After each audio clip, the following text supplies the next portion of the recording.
بسم اللہ الرحمن الرحیم۔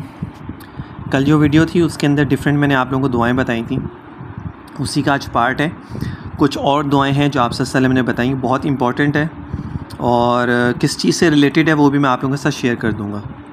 کسی کو مصیبت میں دیکھنے کے وقت کی دعا، اگر آپ کسی کو مصیبت میں دیکھتے ہیں تو اس ٹائم پر کون سی دعا پڑھنی چاہیے؟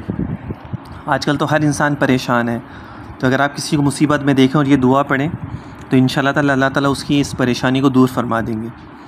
امیر المومنین حضرت عمر بن خطاب اور حضرت ابو ہریرہ سے روایت ہے کہ آپ صلی اللہ علیہ وسلم نے فرمایا، جس آدمی کی نظر کسی مبتلائے مصیبت اور دکھی پر پڑے اور وہ یہ کہے الحمدللہ الذی عافانی مما ابتلاک بہ وفضلنی علی کثیر ممن خلق تفضیلا، تو وہ اس بلا اور مصیبت سے محفوظ رہے گا، خواہ وہ کوئی بھی مصیبت ہو۔ حضرت اسماء بنت امیس سے مروی ہے کہ فرماتی ہیں کہ آپ صلی اللہ علیہ وسلم نے ایک مرتبہ مجھ سے فرمایا، کیا میں تمہیں ایسے کلمات نہ بتاؤں جنہیں تکلیف اور کرب کے وقت یا کرب کی حالت میں کہہ لیا کرو؟ وہ یہ ہیں، اللہم اللہ ربی لا اشرک بہ شیئا۔ ایک روایت میں ہے کہ اسے 7 بار کہا جائے۔ تو اگر آپ کسی کو مصیبت میں دیکھتے ہو، اگر یہ دعا پڑھ لیں گے تو وہ اس بلا و مصیبت سے محفوظ رہے گا، انسان جو دعا پڑھے گا۔ کتنی اچھی دعا ہے اور بالکل چھوٹی مختصر سی دعا، 1 لائن کی دعا ہے بس۔ دوسری دعا ہے سخت خطرے کے وقت کی دعا، یعنی جب کوئی بہت سخت خطرہ ہو، کسی بھی چیز سے ریلیٹڈ ہو، تو اس وقت کون سی دعا ہے؟ حضرت ابو سعید خدری سے روایت ہے کہ ہم لوگوں نے غزوہ خندق کے دن آپ صلی اللہ علیہ وسلم سے عرض کیا، یا رسول اللہ، کیا اس نازک وقت کے لیے کوئی خاص دعا ہے جو ہم اللہ کی تعالیٰ کے حضور عرض کریں؟ حالت یہ ہے کہ ہمارے دل مارے دہشت کے اچھل اچھل کر گلوں میں آ رہے ہیں۔ تو آپ نے فرمایا، ہاں، اللہ تعالیٰ کے حضور میں اس طرح عرض کرو، اللہم استر او اللہم استر او راتینا و آمن رو آتینا، بس اتنی سی دعا ہے، اللہم استر او راتینا و آمن رو آتینا۔ اے اللہ ہماری پردہ داری فرما اور ہماری گھبراہٹ کو بے خوفی اور اطمینان سے بدل دے۔ اب کسی کو خطرہ ہو یا کوئی پریشانی اور ٹینشن ہو، اس میں بھی یہ انسان دعا پڑھ سکتا ہے۔ ابو سعید خدری کہتے ہیں کہ پھر اللہ تعالیٰ نے آندھی بھیج کر دشمنوں کے منہ پھیر دیے اور اس آندھی ہی سے اللہ تعالیٰ نے ان کو شکست دی۔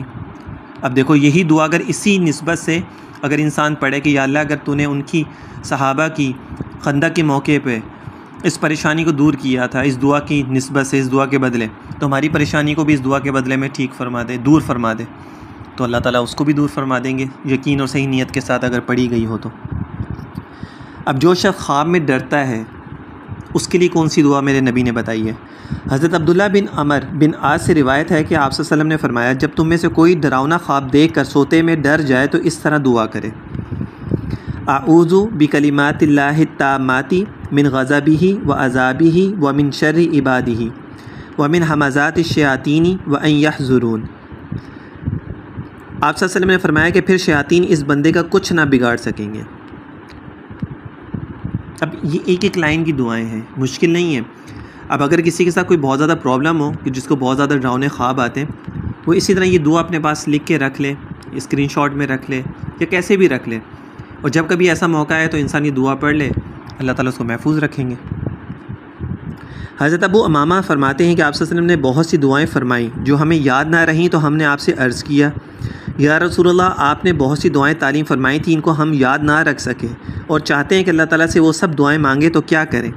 یہ ہمارے ساتھ بھی ہے کہ بہت ساری دعائیں جب ہم پڑھتے ہیں، یاد کرتے ہیں تو بھول جاتے ہیں۔ تو اس کی دیکھو، میرے نبی نے اس کے لیے بھی آسانی فرما دی کہ آپ صلی اللہ علیہ وسلم نے کیا فرمایا کہ میں تمہیں ایسی دعا بتلاتا ہوں جس میں وہ ساری دعائیں آ جائیں گی، یعنی ایک ہی دعا ایسی جامع دعا ہے جو سب کے لیے کافی ہے۔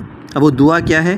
اللہم انا نسألک من خیر ما سألک منہ نبیک محمد ونعوذ بک من شر ما استعاذ منہ نبیک محمد صلی اللہ علیہ وآلہ وسلم وانت المستعان وعلیک البلاغ ولا حول ولا قوة الا باللہ۔ بہت مشہور دعا ہے یہ، اور اکثر لوگ اس کو پڑھتے بھی ہوں گے۔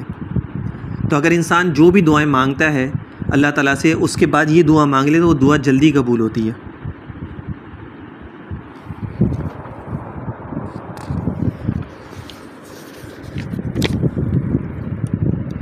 قنوت نازلہ، کسی عام مصیبت مثلا قحط وبا، دشمنوں کے حملے وغیرہ کے وقت یہ قنوت نازلہ فجر کی نماز میں آخری رکعت میں رکوع کے بعد پڑھے۔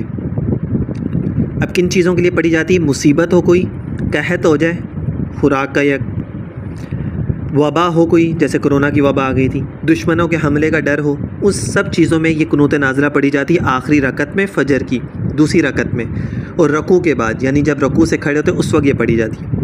اگر امام پڑھے تو مقتدی ہر فقرے پر آہستہ سے آمین کہے، جیسے جماعت کے ساتھ ہو رہی، امام جیسے حرم میں بھی ہوتی ہے، ٹھیک ہے نا، کرونا کے ٹائم پہ بہت پڑھی جا رہی تھی، اس کے علاوہ بھی پڑھی جاتی ہے، تو اس کا طریقہ یہ کہ خود نہ پڑھیں بلکہ امام جو پڑھ رہا ہے اس کے ساتھ ہلکی آواز میں، بالکل آہستہ آواز میں آمین کہتا رہے، تو اللہ تعالیٰ جو ہے وہ آسانی فرما دیتے ہیں۔ یہ کچھ دعائیں تھیں جو آج میں نے آپ لوگوں کے ساتھ شیئر کی ہیں۔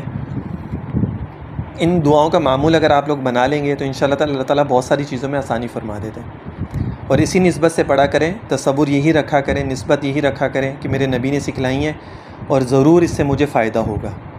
شک و شبہات اپنے دل میں نہ رکھیں کہ میں پڑھوں گا پتہ نہیں فائدہ ہوتا ہے کہ نہیں ہوتا، یہ مت سوچا کریں، ہمیشہ یہی سوچا کریں کہ جو چیز میں کر رہا ہوں اس سے انشاءاللہ